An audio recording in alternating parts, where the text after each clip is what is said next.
Starfield pre-orders get leaked, and we have a Reddit mod that gives us some insider information from GameStop. We have confirmations of a few things from the ESRB, which the rating could tell us something grim. We also have a plethora of images for what the jetpacks will look like in-game, and there's a ton of variants there. We got a lot to talk about. What's up, World Tribute? Back in another video, and today we're checking out all things Starfield. Okay, so first up, let's just jump right into the pre-order stuff. So we actually did have some leaks come out of GameStop. This is an image that essentially got leaked from one of the GameStop employees, who can see that Starfield has a placeholder, and normally these come in around what their pre-order date is, but it actually has the pre-order, it has everything there, even the labeling for it, as well as a number system already tied to that exact pre-order. Usually stores will have some sort of unique ID or unique number, and in this case it already has that, although it is a placeholder, so this could change. Now there's a few odd things with this. So first off, we're only seeing the Xbox Series X. Not seeing the Series S on there, although it does have the Series S in their release date, but in this image in particular, they don't have the Series S on there yet. We also have some people confirming down below that you probably shouldn't pre-order. Now, these people are claiming that they're GameStop employees, but they're just saying that your pre-order could disappear if they change that little placeholder unique ID, so don't pre-order just yet. And we also have a statement from a Reddit mod who is also that works at GameStop, and they said, "I also work at GameStop, and I'm fairly certain they put this in their system before they were supposed to, and they know it. Company leadership put out a message saying not to put anything about it on social media because it could hurt our relationship with the vendor." But it's already out there, and this has been on the Reddit page for about 16 hours now, so it's up and confirmed. But that is kind of crazy that they didn't want anything on social media about it, although apparently it's already out there. Why would that be an issue? Someone made note down below that it shows confidence in the release date, but I think the issue is it might show the other side of it, whereas if they're telling employees not to put this out there and not to talk about the pre-order leaks, maybe there isn't as much confidence around the release date. So we do have to kind of talk about a delay there, or if they're so confident about it, why would that be an issue? But they did put it in their system before they were supposed to. However, like other people pointed out, they were able to pre-order Cyberpunk, which was delayed several times. And I think like even Duke Nukem back in the day, that was like that big meme game that was like took like 10 years or something. People had their pre-order there forever. So it definitely isn't the case necessarily. Speaking of which, I just scrolled past a comment here where some guy pre-ordered Dead Island 2 13 years ago. So anything is possible with the pre-orders at GameStop and however long they go for. But we do got to talk about that ESRB rating because that did drop a few days ago, and they revealed a few things to us. Some stuff we already knew, and there's a new thing that's kind of a little bit disappointing. But overall, they revealed that there's jetpack fun time and just more fun time in general. Please don't ridicule me in the comments for the way that I have to phrase these things. Or do, it's fine.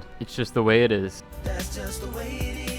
But they did reveal that stuff, so people might be happy with that, more mature rating for the ESRB, especially because a few of those things are actually scaled up, and there was someone was saying that you could create a lab and things of that nature, and that's actually pretty cool. It's going to add much more realism to the game, especially if you can set up shop and things of that nature. But the last thing we do have to talk about here is the reveal of in-game purchases. So unfortunately, it seems like there is going to be some form of in-game purchase. Now, this could be maybe even just the pre-order bonuses. This could be just cosmetic stuff. And I mean, at the end of the day, it is a single-player game, and you'll be able to mod it and do all types of crazy things anyways. These in-game purchases are probably mainly for console players or the Xbox players. Some people think that it might mean with the Creation Club, but then again, I doubt that mods are going to be ready to go day one of release. So if the ESRB is claiming in-game purchases, then yeah, I doubt it would be the Creation Club, although it could just be that, and it could just be that they know eventually that the Creation Club will sell stuff. Although again, if you're on PC, you're probably not going to use the Creation Club. We don't need to. We can just mod it ourselves. But I do appreciate that the consoles do get mods now, or at least Xbox. For the longest time, Sony was very, very against mods, and in fact, Skyrim almost never got the Creation Club because Sony was so against it. So it is nice that, on one hand, that it is an Xbox exclusive, but you might not get mods because Sony is very against mods. And it's nice to have them in this game, especially for console players, to just be accessible to that. Again, let's just hope this is Creation Club stuff, or maybe cosmetic. I just hope that you can't purchase outright stuff. Although I guess it would, again, it doesn't really matter too much. It's a single player game at the end of the day, and it's not that big of a deal. But I do think that it devalues a game when you sell in-game power and in-game things. Even if it's single player, it just devalues it to $1. And I just don't like that thought process. I will add though really quickly right there that someone said the in-game purchase is the same thing any ESRB rating has as any game that will have DLC. And there are a few examples on both sides, like Cyberpunk didn't have it on there, and neither did Fallout 76, but then it did have in-game purchases. Skyrim doesn't have it on there. there. Fallout 4 doesn't have it on there. Then Hogwarts Legacy does have in-game purchases listed, and so does Horizon Forbidden West, but they both don't have anything. A lot of confusion there. I guess we'll just have to wait and see. And we do have around 12 to 13 images here of different types of jetpacks around the world. Some of these are on enemy mobs, and some of them are on other NPCs, or even on the own player character, so it seems that you will get a wide variety of jetpacks to choose from. And yeah, the cosmetics looks pretty cool. They definitely have a large variety here with the structure and shapes and colors. So I really do hope there is a wide variety of range with cosmetics, and I'm sure they will. They usually do. People are also kind of hoping that it's not anything like Fallout 76 or Fallout 4 jetpacks. Yeah, they were a little bit rough. They weren't exactly what I wanted them to be either.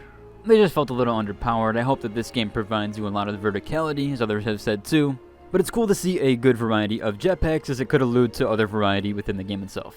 We also have another feature here that someone found, and it's cool to see that people are still finding features in these trailers. It just really shows that hopefully this game has the depth that it's kind of showcasing. But the feature is to hide your helmet in breathable areas. So that is kind of nice. It'll be like an on and off nice helmet mechanic there. And yeah, hide helm, whenever a game doesn't have hide helm, it's always kind of like a stint on my experience, especially when it's like a player character and it's in third person. I think MMOs have kind of given me like the special treatment there with hiding your helmet. And yeah, a game today without it doesn't make sense, but it is kind of cool that it has that mechanic there, so it's at least more immersive. Obviously you're going to be in space, so you kind of need your helmet at this point. It's not just like some random helmet from within game. We also have a new rumor going around that id Software might be working with Bethesda for Starfield's combat system, and it's also to note that id Software helped with Fallout 4's combat system, and it said that they actually rebuilt their entire FPS mechanics and third-person mechanics from scratch so that they could get a more fluid experience for Fallout 4. So I wonder how much influence they'll have with Starfield, and as long as they keep the combat nice and fun, it does seem a lot better than our last previews. There's a lot of choppiness in frame rate and a few weird things that I saw with some of the first trailers. However, with some of the newer ones, it actually looks quite smooth. But mechanically, it always looked there. It always looked like it had that nice mechanics, pretty grounded. But I am curious, with all the platform jazz that's going around with Game Pass and Steam, I've seen a lot of comments on the Reddit, and also just in general with the Xbox Series X and S debate, I've also seen another post debating on if they should even buy a console. What platforms are you guys deciding to purchase this on or play it through if you are deciding to get the game? I might also run a community poll for that a little bit closer to release, and I'll showcase that in a video and see what we kind of come up with and kind of the stats. And the reason why I'm always curious is because people are always debating the Game Pass numbers versus the Steam numbers, and I just am really curious if they honestly do correlate to Game Pass numbers to with the Steam numbers. But that is about covered for today's video, and if you like, I'll like and subscribe, and to the next one. Deuces.